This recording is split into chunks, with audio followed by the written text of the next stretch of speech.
Sick of sitting at your job, daydreaming about the life that you would have if you'd won that big jackpot? Do you want to design a life for yourself that you don't need to take a vacation from? Do you have a vision for your life that you just don't know how to make a reality? Next Exit Your Destiny is a witty, comical, yet straightforward guide that gives you common sense, easy to follow steps to make the life you dream of, the life that you live. Get off of Unfulfilled Street, Unhappy Way, and Sunday Night Blues Boulevard and take the next exit towards your destiny today.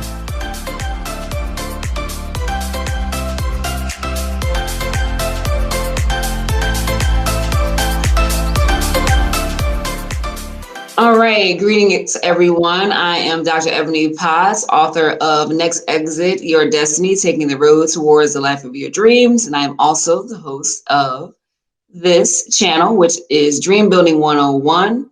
On this channel, we talk to different individuals from all kinds of walks of life who are on different paths to hopefully inspire you to get on the path to your best life.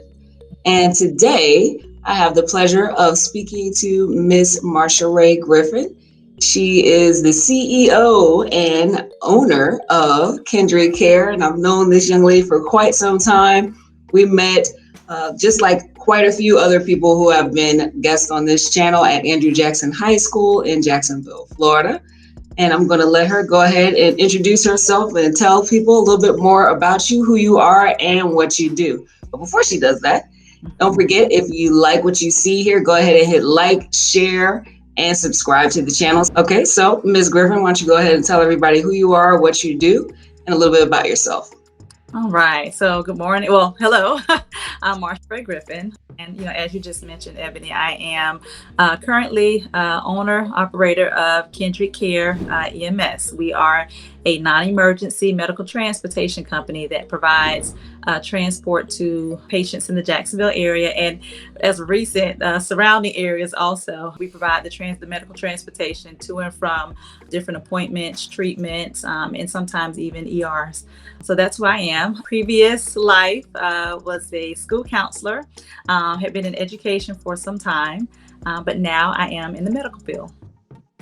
So that's quite a transition. I remember speaking with Ms. Griffin, oh boy, it's been almost a decade ago when she was telling me about this path that she was thinking about embarking on. And I'm so proud of her to see that she's finally taking the bull by the reins there and has embarked on quite a different journey than where we originally met. So what was your career path like? I know a little bit of your story, but obviously there's a lot more that I don't know. But what was your career path like when you graduated from high school? Where did you go to school? And how did you end up where you are now? I actually ended up in the education system to start. I graduated high school, went right into a degree. I wasn't sure what I wanted to do, honestly. I knew I enjoyed students with special needs. And then a lot of family members were in the education field. So, just those two together kind of led me in the direction of doing something in education. I did not feel I wanted to be a teacher. However, I did know that I wanted to be a part of education.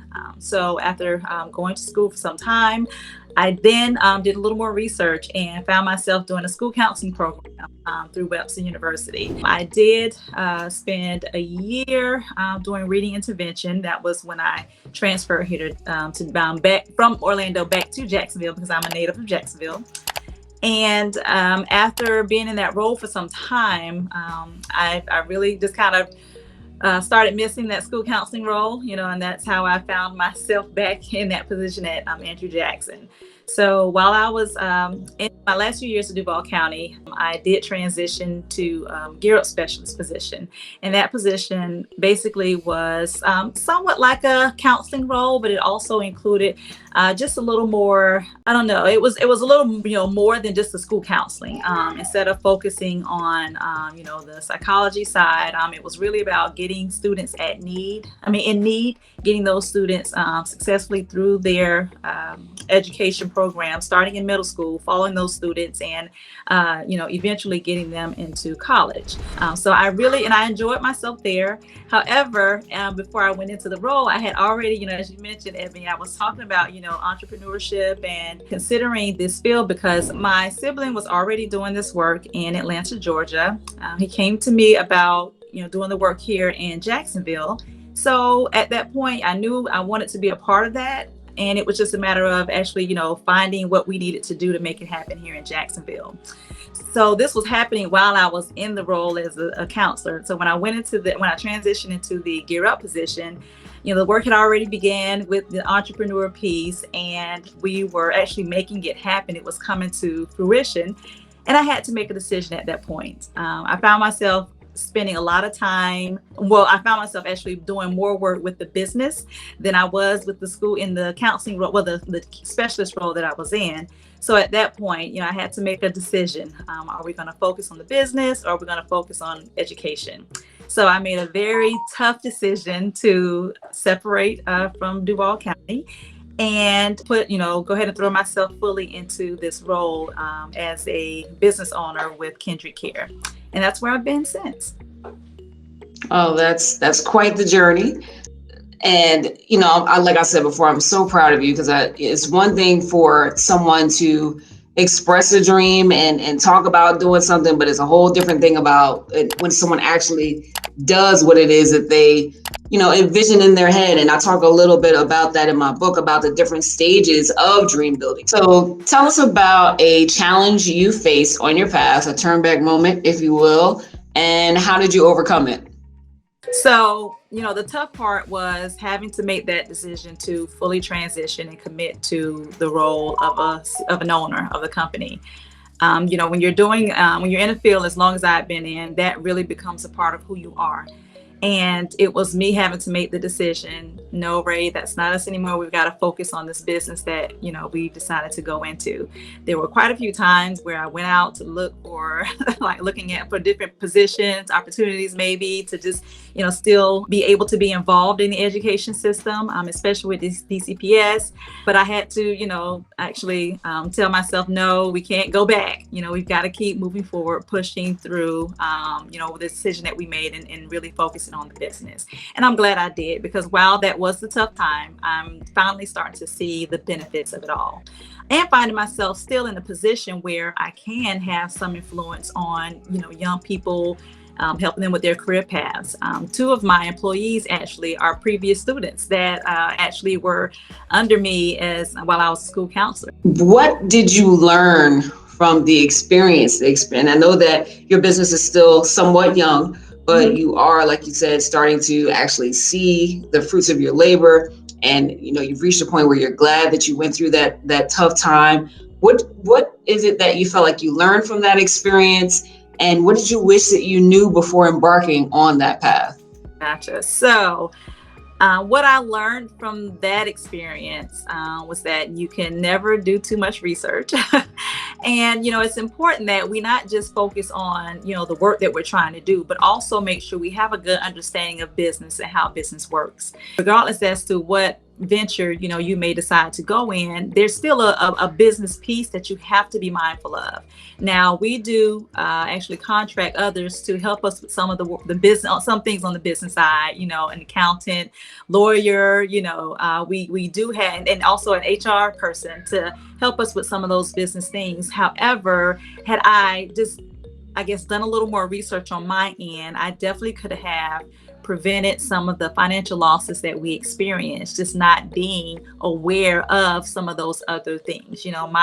My goal was to, let me learn as much about the business itself and not so much the, how to actually run the business, the other pieces that any business owner would need to be mindful of. But then the advice that I'm thankful that I did do though was at an early on in the career, realizing, there's some skills you don't have. So, pay someone, and even though it may be a bit of a stretch in the beginning, it's definitely worth it in the end. I remember coming to the end of our first year, knowing it's tax time and stressing because, I knew it made some money, and it's like, okay, what do I do at this point? But luckily I had already had an accountant on my team.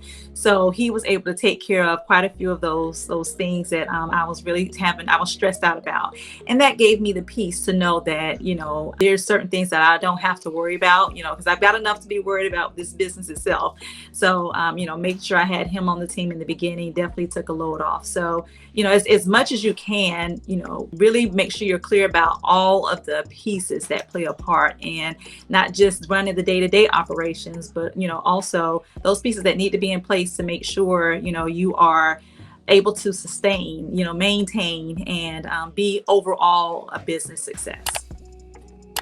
That's important. It's one thing to know a lot, and obviously I know that you know a lot more about the business today than you did originally. But even just researching the business aspect, you don't have to be a master of everything. What do you love about your business, and what do you find the most challenging about what you're doing at this current moment? So I love the fact that I'm involved with people. I'm a people person, and this position allows me to interact daily with employees, nursing facility employees, hospital employees, patients. I'm very connected to people still, and that's important to me. But then I also have flexibility to play the role I need to play as, significant other and mom, and those other things that, daughter, those other roles that I have, very important roles that I have in life. And that was a big part of making this decision. Also, I wanted to have just more control over my time. The one thing that is still it's still tough is dealing with people, because It is a double-edged sword for sure. I love it. Interaction, that's my thing. But at the same time, people can be challenging and can be difficult. And, I'm excited to say that we've done a really good job starting off. We built a great reputation of being consistent, being efficient with our work. And so when we're not as efficient, when we have those moments where traffic or, uncontrollable circumstances kind of gets in the way, then we're dealing with, people that are upset or, not as pleased, forgetting all of the times we were, maybe on time, or we were at our excellent, but again, that's just a part of working with, individuals. And then also, Ebony, what's making it tough right now is COVID, honestly, because while COVID is actually bringing us more business, it's still very, the community, we don't all have a good handle on it. And so it has people very impulsive, making impulsive decisions. And it plays a major part of our scheduling. What would people find surprising about your line of work? I'm sure that people all have seen, ambulatory services or transportation services and things of that nature. We've all kind of grown up seeing those. But what would be surprising? Like, what would people not realize about what you do? And maybe you didn't even realize it until you got into the field. Gotcha. Well, I think, a lot of people don't realize actually the resources that are, that they have access to. And what we're finding is that, we also need to kind of add to our plate, the chance to get out there and make the community aware of, what's out there. We've got patients that are in positions where they need to get to critical appointments, but, they don't know that they've got resources that can help them to get there. Even we have facilities that don't know the resources that are just in their area, and now in Jacksonville, we are somewhat limited. However, there are a lot of things that change, with health insurance plays a big part in the work that we do. And because there's so many changes that come along with health insurance, and, government plays a big part in that because, they kind of, have a say on, especially Medicare, those type of plans that are government ran. People just don't know, and so instead of really getting out there and doing the research to find out, they just kind of assume they don't have the benefits or whatever. And then, they just kind of find themselves in positions that they don't have to be in. If you could tell or talk to someone out there who just might be getting on their path, who might be where you were about 10 years ago, thinking about, doing something, have a dream, have a vision of what they feel like they should be doing, or maybe a transition or whatever it is that's on their mind, what would you say to them? I would definitely say, if you've got it on your heart to do entrepreneurship, because before I even, decided which path I would take, it's always been on my heart, to own my own business. So if you've got it on your heart, I say, actually follow that. You don't have to necessarily have, the best idea right now, but, trust that feeling that you have, and then start doing the work. Get out there. Don't just be concerned with, okay, what I may be qualified to do right now. I don't have a degree in this work, but, I've learned what I need to learn to be able to effectively run this business. So, don't allow those obstacles to stop you. It's never too late to learn something new. It's never too late to, change and go on a different path. And you'll find that, if it's something that you truly want to do, as far as get out there, own your own business. If you make the correct decision, identify the correct business to go into, really put the work behind it, it will be rewarding. Anything else you want to add, or any questions for me? No, first of all, I am very proud of you. Just want to share that with you. I really enjoyed the interviews that you have out there so far, and just really look forward to what's coming for you, even being there to witness your journey. So I wish you much success. And, anyone that's out there tuning in, definitely, if you have any other questions, if you reach out to Ebony, she reached out to me, I'll be more than happy to, respond with as best advice as I can. And I do want to give you some just content information about Kindred Care. Our website is Kindred Care. That's KINDREDCAREEMS.com. So when you get a chance, feel free to go out there, check our website out, share it with others. And if you have any questions, as I said before, definitely, reach out to Ebony and she can get back to me, and I'll be here to answer whatever I can. Oh, thank you so much. I appreciate you. I appreciate you always. And we will definitely put the information for Kindred Care in the comments. But again, I'm so proud of you. I'm so happy that things are going so well for you. You definitely deserve it. So much positive energy from you into the community. And I'm glad that you are getting the return on that. And I hope that you continue to do so, and that your business grows. And, I want to see Kindred Care everywhere. That's the goal eventually. Not too fast though. Right. Definitely. All right. So again, we'll put that information in our comments, but I appreciate you for taking the time this morning. I know that you're a busy lady, and I want to let you go ahead and get back to running your empire. We're going to speak that into existence. And again, thank you very much for everyone tuning in. If you like what you saw today, go ahead and hit that like, share, and subscribe button for lots more interviews from different people from different walks of life that can hopefully help inspire you to take that walk yourself towards your best life. And if you'd like to pick up Next Exit, Taking the Road Towards the Life of Your Dreams, you can do that by following the information in the comments. It's available on Amazon, Barnes & Noble, and my website should be up very soon. But thank you again, everyone, and God bless. Have a great day.